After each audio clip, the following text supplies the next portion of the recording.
I've been told by other preachers that you never get political when you're preaching. So y'all just bear with me for a minute. When Evie Grace was born, 2 weeks after she was born, Barack Obama was reelected President of the United States.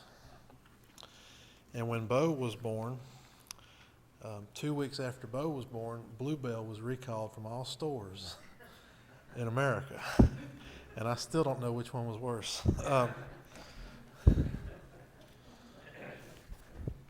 That's a true story.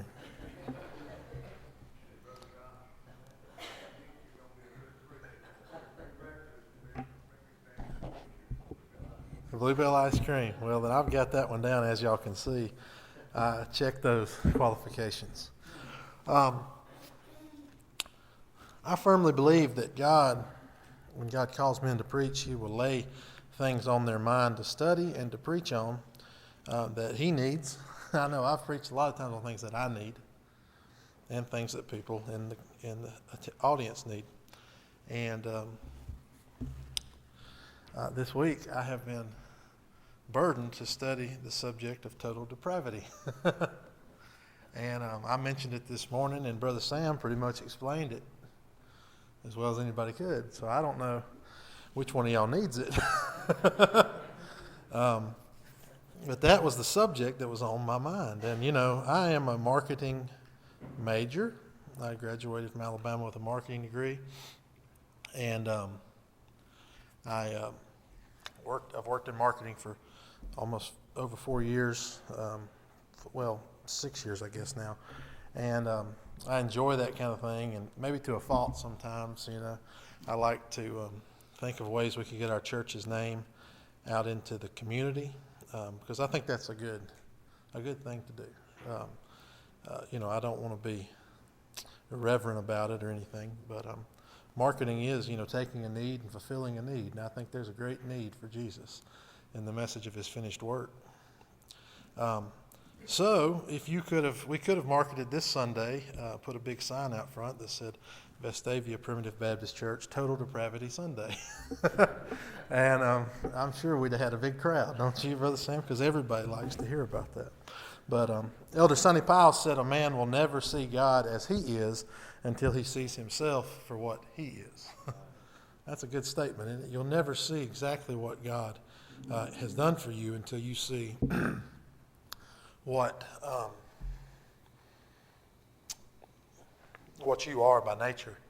I know in a Bible study several years ago here, we talked about if you could get somebody to recognize one thing, what would it be? And we kind of debated whether it would be your nature, your fallen nature, or the love of God. And you really have to know both to understand the gospel. You ever heard people talk about just the ugly cry? Like people just cry uncontrollably. We were watching the diving at the Olympics the other day, and this guy was just boo-hooing because he'd gotten cut from the Olympics. And the thought entered my mind, I've done that before when I really realized God's grace. I've just cried. I've sat down and just cried that who I am, He would love me. Man, that'll make you cry, right? So I think it's a good idea that we understand total depravity. The word total depravity, total just means complete, and depravity is an impure, defective, or void state of the heart. Corruption. Some other words I've used before here is complete corruption would be a good way to describe total depravity. You're completely corrupt, right? There's no good in you. A word that I've read recently is radical corruption, and the term radical has to do with something that just permeates your entire being down to your core, right? It's radical. Here's a quote that I wrote down. It said, "Profound in depth, human depravity is comprehensive in its reach and effects. No part of our being, no time in our earthly pilgrimage, no facet of life and work in the world, no relationship with God or man, nothing we think, feel, say, or do is left uncorrupted or unimpaired by our depravity." So you see, it's in our DNA, right? Depravity's in our DNA, and it's something that we believe here at Vestavia Church, is that we are totally depraved by nature. It'd be hard to read the Bible and not understand that, wouldn't it? But people don't. People think there's still a little good left in men. I always want to look at some scriptural evidence today of our depraved state that Brother Sam hasn't already covered. I thought about just replaying the message from this morning. But if you will, look at Isaiah 64 and verse 6. It says, "But we are all as an unclean thing, and all our righteousnesses are as filthy rags. And we do fade as a leaf, and our iniquities, like the wind, have taken us away." Do you remember Brother Sam a few years ago said Sister Nelda loves to go to yard sales or garage sales? And he said he's never seen one advertised that says, "Today we're selling filthy rags." Right? Because nobody would come, right? Nobody wants filthy rags. And our righteousnesses, when we dress up on our Sunday best, or whatever's in us by nature, outside of the Spirit of God, is just like that. Nobody wants us. There's nothing beautiful about us. You don't have to turn to all these. I can give you the list later if you don't want to flip back and forth. Psalm 51 and verse 5, David says, "Behold, I was shapen in iniquity, and in sin did my mother conceive me." I thought, hey, there's something up with Jesse's girl. You ever heard that song? Never mind. She was a sinner, right? And in sin, David was conceived. Listen to Matthew chapter 7 and verse 11. Jesus says, "If ye then, being evil, know how to give good gifts unto your children, how much more shall your Father which is in heaven give good things to them that ask him?" Jesus knew the state of man, right? They're evil. By nature, we're bent towards sin. Listen to Colossians chapter 2 and verse 13. It says, "And you being not just evil, not just filthy rags, and not shapen in iniquity, you being dead in your sins." That's about as far as you can get, right? Dead in your sins, and the uncircumcision of your flesh hath he quickened together with him. And then I believe Brother Sam read Romans chapter 3, where it says, "What then? Are we better than they? No, in no wise. We have before proved both Jews and Gentiles, they are all under sin." So I think the Bible's pretty clear that total depravity is something that we can all agree happened. But how did this happen? And it's simple. And if you believe this, then that means that you have faith. And the only way that you could have faith is that God has touched you, right? The only way that you could believe this story is that God created man. God put man in the garden, and God said, you can dress the garden, you keep the garden. The one thing you can't do, he gave him a law.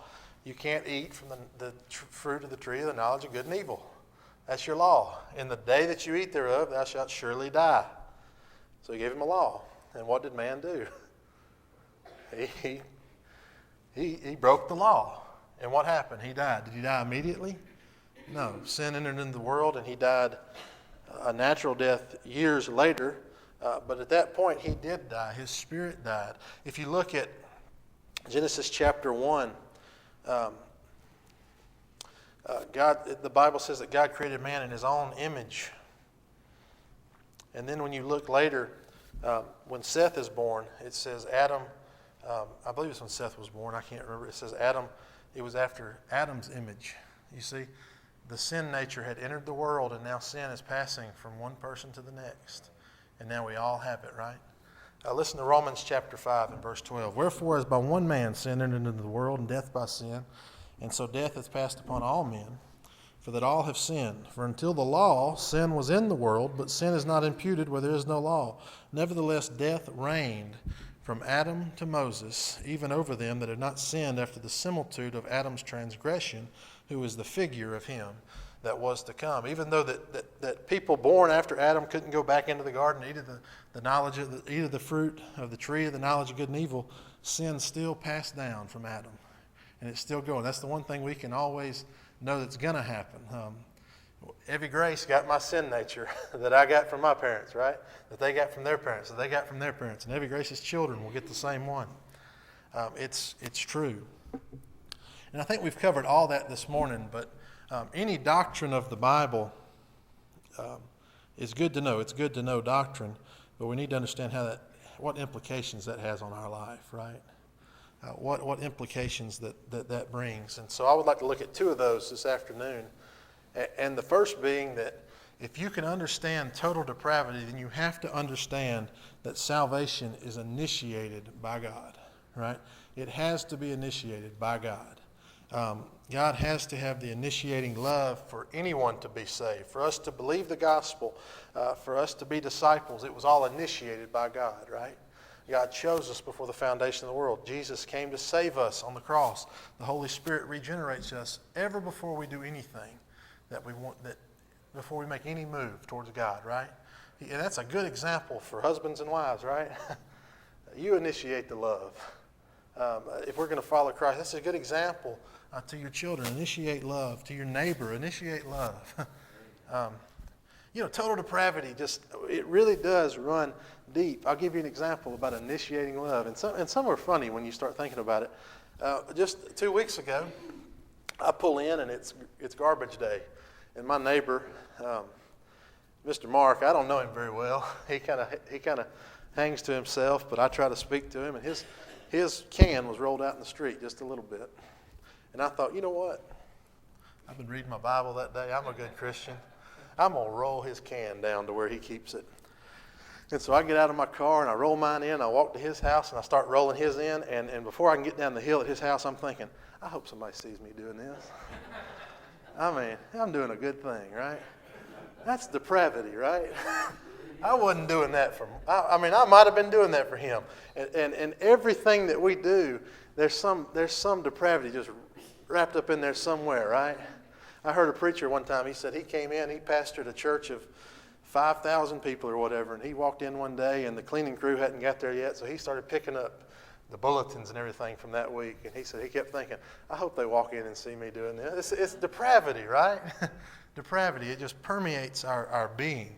So naturally, in our naturally state, we've seen it. We are dead. Listen to Ephesians chapter 2. It says, "And you hath he quickened who were dead in trespasses and sins, where in times past you walked, according to the course of this world, according to the prince of the power of the air, the spirit that now works in the children of disobedience, among whom also we all had our conversation in times past in the lust of our flesh, fulfilling the desires of the flesh and of the mind, and were by nature the children of wrath, even as others." So naturally, a dead man can't do anything, right? Nothing. That's a basic, simple doctrine that we believe here. Naturally, Brother Sam said this, we don't seek God. I was having lunch with a fellow believer. He's not a primitive Baptist, and I just finally said, what do you think about predestination? I just tired of flirting around it, right? I just said, what do you think of predestination? And he said, well, I've never really thought about predestination. And he said, but what I think is that God just looked down through time. This is exactly what he says. God looked down through time, and he said he saw who would choose him, and that's who were predestinated. And I said, oh, you mean like Psalm chapter 14? And so I went over there at lunch. I said, look, is this what you mean? The Lord looked down from heaven upon the children of men to see if there were any that understand and seek God. And I kid you not, he said, that's it.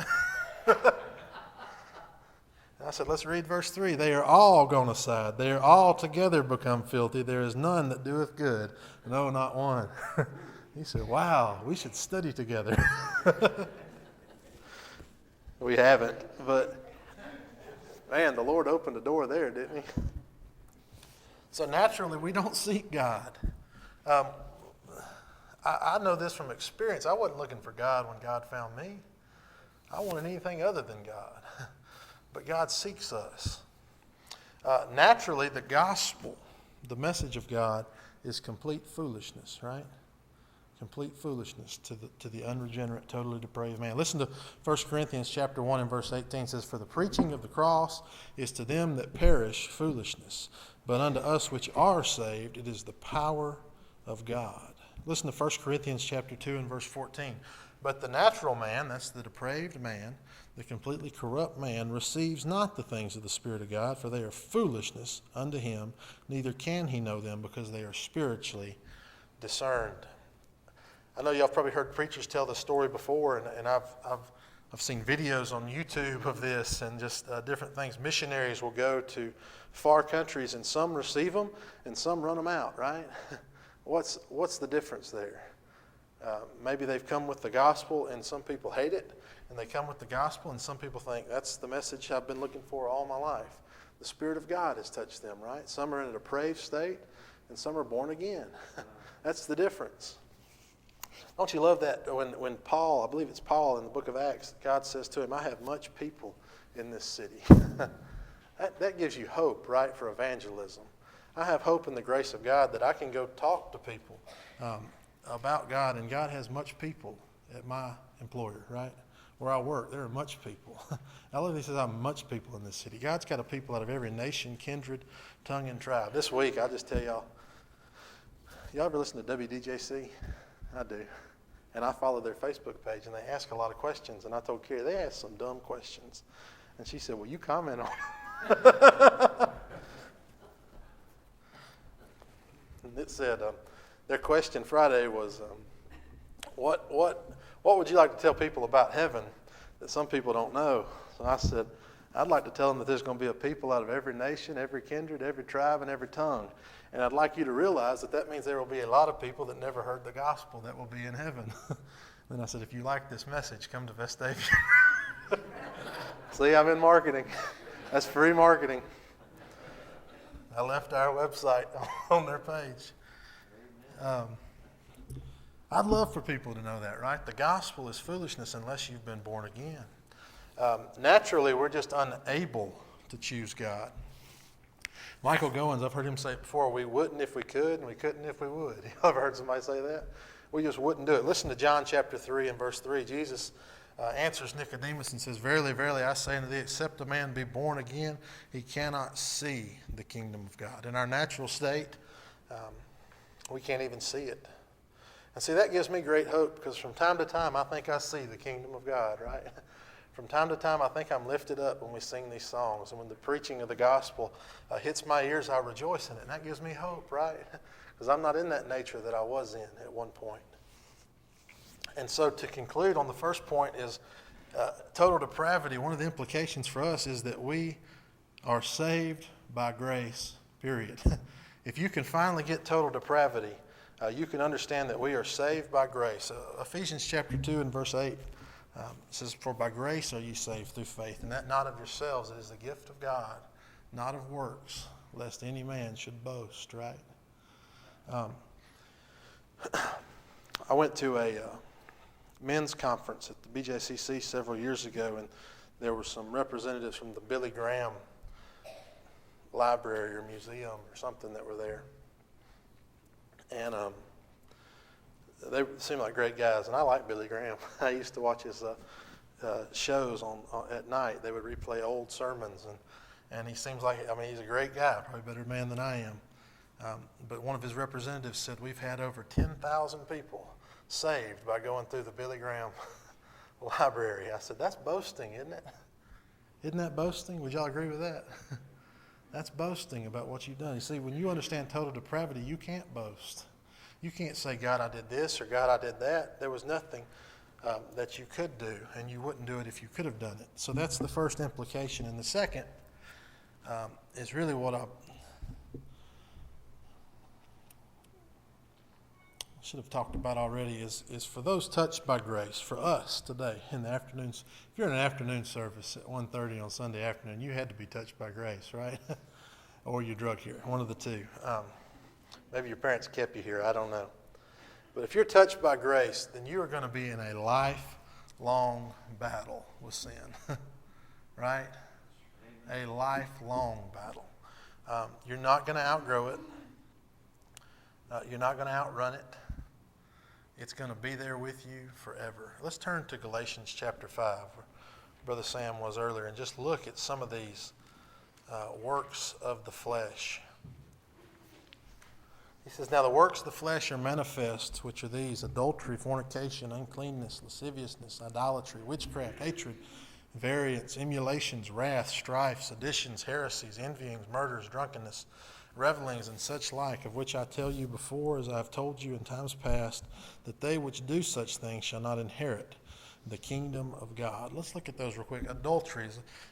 These are some of the definitions I found. Illicit connection with a married person. You say, well, I've never done that. Well, read the Sermon on the Mount. Jesus takes it up a notch, doesn't he? He says, if you've ever looked at a woman or another man or whatever lustfully, you've committed adultery in your heart. Well, we're guilty of that. Fornication, illicit connection between single or unmarried persons. That's one of the biggest problems we have in America today, right? It's people's appetite is just not controlled. And it can be electronically, right? And that's one of the biggest problems we have in America. Uncleanness, it's just whatever is opposite to being pure. Lasciviousness is whatever's contrary to purity of the body or lewdness. It's giving in to your lusts. And here's one, idolatry. Let's think about that one first. Worshiping of idols. You say, well, man, I don't do that. I don't have an idol set up in my home. An idol is just a counterfeit God, something that is fulfilling something in your life that God should be fulfilling, right? So when you look for happiness outside of anything, or you look for joy outside of anything of God, you just set up a little idol, right?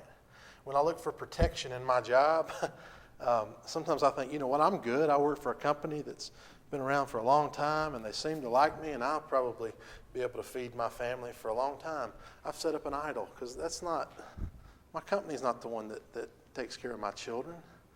Jesus taught me to pray for my daily bread that day, right? He's the one that provides. So that's an idol that we set up. How many idols do we set up in America? And here's the one I was really talking about, witchcraft. Now, I'd studied that this week, and I really had a time with witchcraft. So I asked Debbie Grace, what is witchcraft? And she said, that's one of those movies you watch around Halloween. No lie. Witchcraft. Listen to witchcraft. Service and worship of the occult, spiritual powers apart from the true God. But then it says there's also a dimension that's revealed through the word. And the Greek word is pharmakeia, I believe is how you say it. And it's the word we use for pharmacy. And it really means the use of drugs or potions. Now, is that not running wild in America today? I read that Americans consume 80% of the world's heroin. That's what I learned this week. Isn't that amazing? Witchcraft. William Barclay, I didn't know him until this week. He was a Scottish theologian. He said that witchcraft literally means the use of drugs. It came to be very specifically connected with the use of drugs for sorcery, of which the ancient world was full.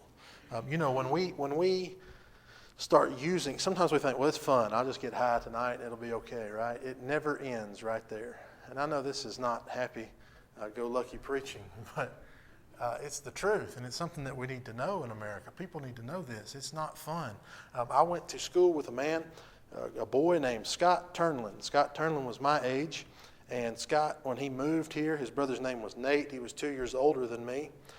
They were both good-looking guys, tall, black head of hair, and the girls loved them, and they moved from up north, and they both played basketball with me.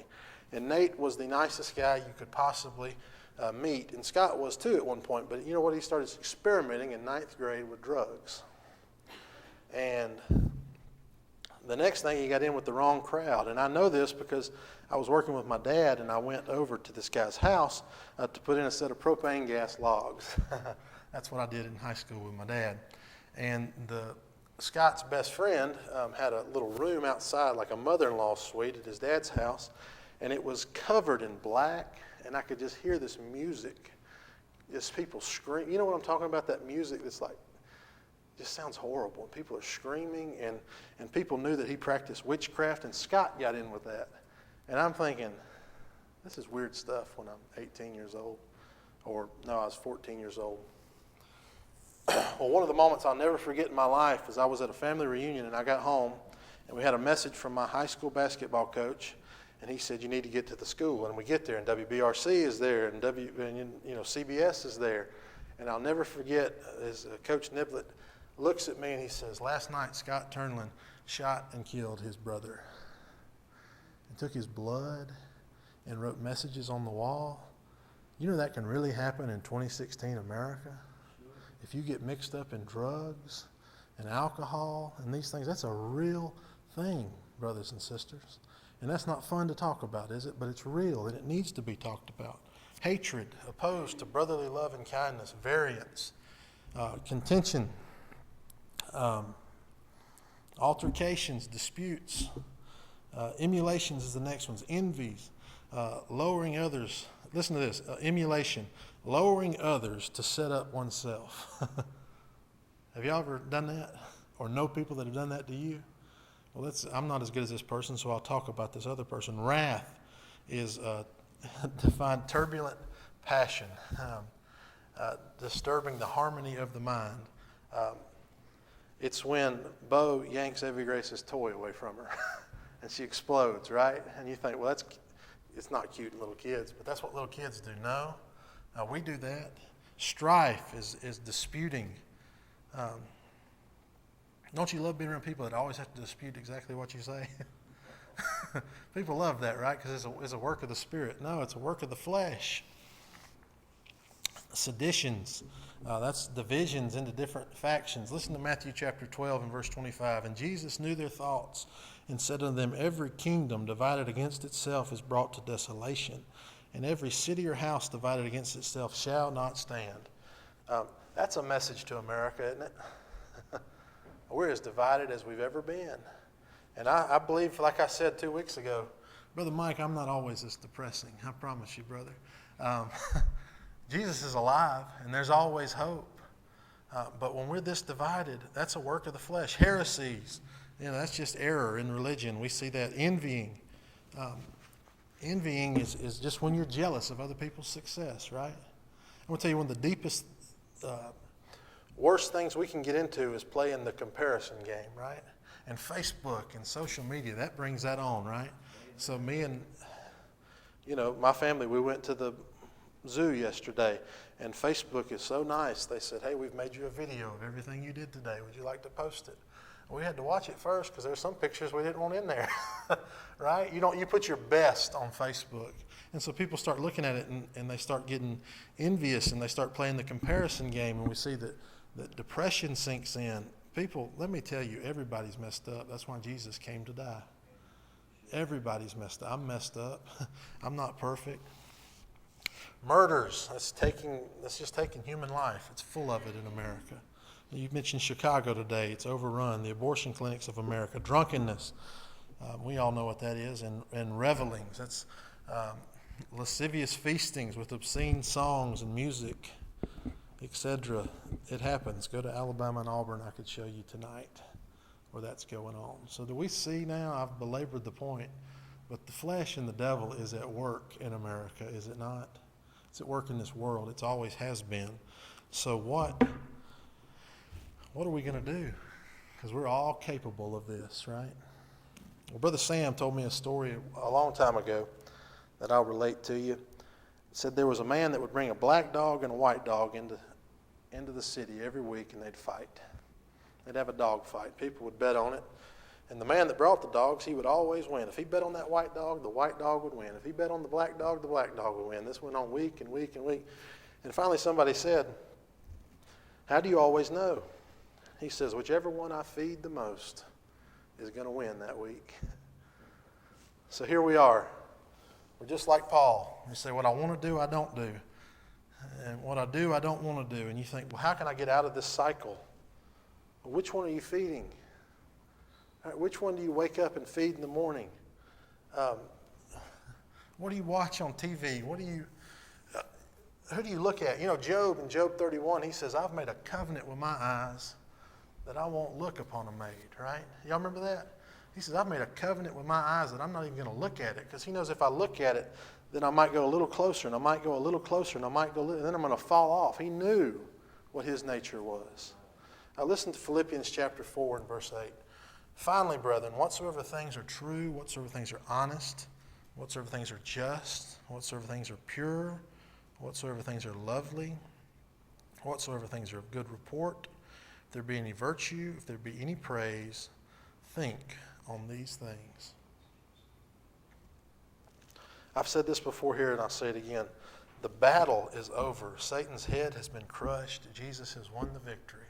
And now Satan is out with his army and all his demons trying to get in our head and tell us we're not worthy and tell us that life's better outside of the church and tell us that life's better without Jesus. He's just got all these rules and regulations. Who wants to follow that? That's all from Satan. And get it out. But don't just get it out and say, I'm not going to do it. Start thinking on other things. If you want, maybe you're struggling with something, pick up the phone and call somebody and say, how can I pray for you today? And what time you would have been doing something that you shouldn't have done, be praying for them, right? Go serve someone a meal. We can do these things. It's all out there and available. There are organizations set up to do it.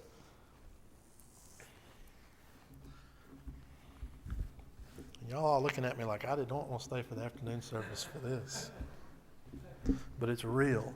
And if I was to sit up here and just preach grace all the time, then I haven't done my job, right? I need to warn you. I believe that one of the greatest benefits to being a preacher is like in Isaiah where it says, comfort ye, my people. Right? And that's what I want to do. I want to comfort you with the gospel of grace like I tried to do this morning. But another job of a preacher is to warn you, right? The thing about a shepherd is to pull you out of the pit. And I can tell you, brothers and sisters, I've fallen into it and you're just as capable.